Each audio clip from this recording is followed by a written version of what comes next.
안녕하세요. 스포츠고니의 김민곤입니다. 오늘은 다가오는 3.15 후에 시작하는 K리그 3경기를 분석해 보도록 할 건데요. 무엇보다 지난번 영상에서도 K리그 일정들을 다뤘었고 앞으로 꾸준히 여러분들께 K리그와 J리그 분석으로 찾아뵙도록 할 예정이니 구독자분들께서도 조금이나마 제 분석 영상을 참고하셔서 좋은 결과까지 도달하셨으면 좋겠고 영상이 조금이나마 도움되셨다면 좋아요와 구독 한번 부탁드리면서 매일마다 분석방에서 주력 및 다폴더 조합을 경기 시작 전에 공유해드리고 있으니 꼭 분석방에 오셔서 프로젝트 함께 해보시는 것을 권장드려보면서 오늘의 K리그 3경기 분석 지금 바로 시작해보도록 하겠습니다. 먼저 오늘의 첫 번째 경기는 대구FC와 김천상무의 맞대결입니다.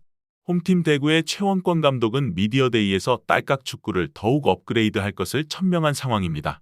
사실 최원권 감독이 중앙을 이용한 공격적인 승부를 선호한다는 점을 생각하면 이상한 일은 전혀 아니라고 생각되었고 다만 미디어데이에서는 늘 도발적인 언사가 주를 이룬다는 점을 생각해야 했으며 애초에 공격적인 축구를 했다가 느린 수비진의 뒷공간이 공략당하는 등 실패를 겪었던 경험도 많았던 대구FC입니다.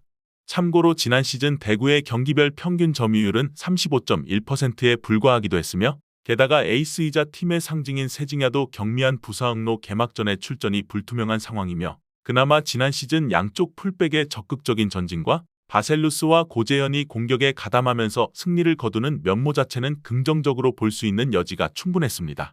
원정팀 김천상무는 이부 리그에서 가장 강한 팀이라는 평을 들었고 이에 걸맞게 김천은 다이렉트 승격으로 목표를 이루는 모습을 보여주었습니다. 이제는 일부에서 살아남을 수 있는 역량을 검증해야 하는 상태이며 사실 일부 리그에서 자리를 잡은 선수인 원두재와 김대원 등이 배치되어 있는 전력이어서 일부 리그 팀들도 결코 쉽게 보기는 어려운 팀이라는 것은 사실이며 정정용 감독은 도전자의 입장을 강조하기는 했어도 전력이 일부에서 뒤처지는 전력은 결코 아니며 대구를 상대로는 늘 공격적으로 하다가 한 방에 무너지는 상황을 연출하기도 했지만 정정용 감독은 전형적으로 언더독 운영을 잘하는 감독이며 생각보다는 지루한 상황을 만드는 것을 목표로 할 가능성이 없지는 않다고 보여지는 김천상무입니다. 이 경기는 저득점 양상의 승부를 기대할 수 있는 매치라고 생각되었습니다. 두 감독이 선수비 후역습의 언더독 운영을 잘하는 감독들이라서 생각보다 박진감이 넘치는 상황을 만들기는 어려울 수도 있다고 생각되었습니다. 세징야가 없어도 이기는 능력을 보여준 대구FC이고 전적에서 좋은 대구가 기세를 높게 칠 수도 있지만 무승부의 가능성 자체도 없지는 않다고 보여지기에 우선적으로는 저득점의 선택지를 여러분들께 권장드려 보도록 하겠습니다. 다음은 K리그 2부 수원삼성과 충남아산의 맞대결입니다. 수원삼성은 염기훈 감독으로 승격을 노리게 되었습니다. 물론 팬들의 아우성과 비판을 피하기는 현재로서는 어려워 보이는 것이 중론이며 일단 구단 사무국은 정상적으로 22일부터 업무를 시작했다고 전해졌습니다. 애초에 수원삼성이 기업구단이다 보니 승격을 위해 꽤 큰 투자가 있을 것으로 보여졌는데 이승우와 발디비아 등 빅네임들의 영입은 이루어지지 않았습니다. 사실 고승범과 김주원 등 공수의 두 축이 나가는 등 극단적으로는 업그레이드라는 혹평을 듣고 있는 상황입니다. 결국 선수 보강이 좋지 않아서 어느 때보다도 지도력과 스태프들의 전술적인 역량이 중요시된 상황이라 볼 수 있고 이제야 선수에서 은퇴한 염기훈 감독이 이러한 난관을 잘 헤쳐나갈 수 있는 상황인지는 여전히 의문부호가 남아있는 상황입니다. 원정팀 충남아산의 지난 시즌 부진의 원인은 간단했는데요. 수비력에서는 어느 정도 역량을 보여주었지만 결국 득점력에서 올라오는 모습을 시즌 내내 보여주지 못했기 때문입니다.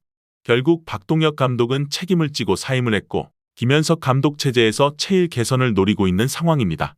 문제라면 김현석 감독도 프로에서 감독직을 맡는 것은 이번이 처음이라는 것이고 전임 감독이 K리그 2부 최고의 전술가로 꼽히는 박동혁 감독이었던 만큼 비교가 되는 것은 불가피한 상황이며 일단 누네스의 영입으로 인해서 지난 시즌 문제였던 공격에서는 신경을 쓰고 있는 상황이며 일단 토종 선수인 강민규와 박대훈과 경쟁을 하게 될 것으로 보이기는 한데 박대훈과 강민규는 지난 시즌 막바지에 괜찮은 호흡을 선보인 바 있습니다. 이 경기는 홈팀 수원삼성의 행보나 현재 전력에 크게 기대를 걸 수는 없는 상황으로 봐야 했습니다. 핸디캡을 걸게 되면 아산이 상당히 해볼 만할 승부라 생각되었으며 물론 아산도 공격진의 보강이 이뤄진 상황이라는 점을 감안하더라도 기본적으로는 지난 시즌 부진의 원인이 득점력이었던 만큼 저득점의 양상은 사실상 확정적이라고 보여졌기에 우선적으로 저득점의 선택지와 아산의 핸디캡 승리를 채택해보도록 하겠습니다.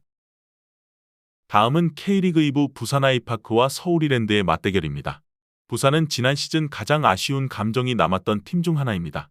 마지막에 미끄러지면서 수원FC와의 승격 플레이오프를 치러야 했고 2차전에서 대패를 기록하면서 결국 한 시즌 더 2부에 남아야 했습니다. 물론 박진섭 감독의 축구가 확실히 부산의 상승세를 이끈 주역임에는 분명하다 볼 수 있습니다. 올 시즌에도 상당히 좋은 경기력을 보여줄 것으로 기대를 모으고 있고 일단 수비를 단단히 하고 역동적으로 전진하는 것을 선호하는 편인데 지난 시즌 부산의 승격을 저지한 로페즈와 우즈베키스탄 출신 수비수인 알리쿨로프를 영입하는 등 원나우 체제로 가는 승부수를 띄우는 모습을 보였습니다. 그나마 수비 상황에서는 양측면이 문제가 될 수 있다는 소지가 있기는 하지만 팬들은 박진섭 감독이 수비 전술로는 역량을 이미 증명했다는 것에 기대를 걸고 있는 상황입니다. 원정팀 이랜드는 연패를 기록하면서 지난 시즌을 마무리했습니다. 성적과 함께 팀 내부적인 문제가 터져버리면서 최악의 시즌을 보냈다고 해도 과언이 아닐 정도였습니다. 일단 논란 끝에 박충균 체제는 막을 내렸고 수원FC 감독인 김도균을 선임하는 모습을 보였습니다.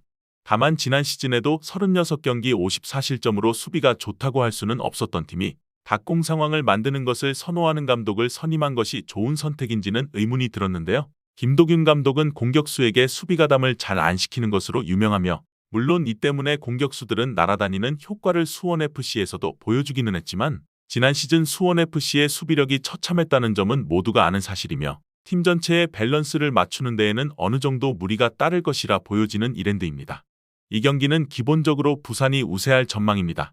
일단 수비 상황에서의 안정감에서 차이가 극명한 두 팀이며 그나마 부산이 측면이 허술할 수도 있다는 평가를 받기도 하지만 닭공 체제에서 밸런스 자체가 깨질 우려가 있는 이랜드보다는 나을 것으로 보는 편이 좋을 전망이었고 과감하게 부산의 핸디캡 승리까지도 노려볼 여지가 충분한 매치이기에 이 경기는 홈팀의 승리와 핸디캡 승리를 채택해보면서 마무리해보도록 하겠습니다. 오늘 준비한 경기 분석은 여기까지입니다. 여러분들께서 보시는 분석이 조금이나마 도움이 되셨거나 준비한 분석에서 궁금하신 부분이 있으시다면 댓글로 말씀해 주시면 성실히 답변 도와드리겠습니다. 또한 현재의 분석을 토대로 한 최종적인 승부식 조합과 영상에서 다루지 않은 경기들에 대한 정보와 분석이 필요하신 분들께서는 하단의 댓글에 링크를 통해 경기 분석 문의 주시면 해외 축구 정보 공유방으로 무료로 입장 도와드리고 있으니 꼭 오셔서 추가적인 정보와 조합까지 받아보시는 것을 권장드리면서 오늘의 분석은 마무리해 보도록 하겠습니다. 시청해주신 모든 분들 감사합니다.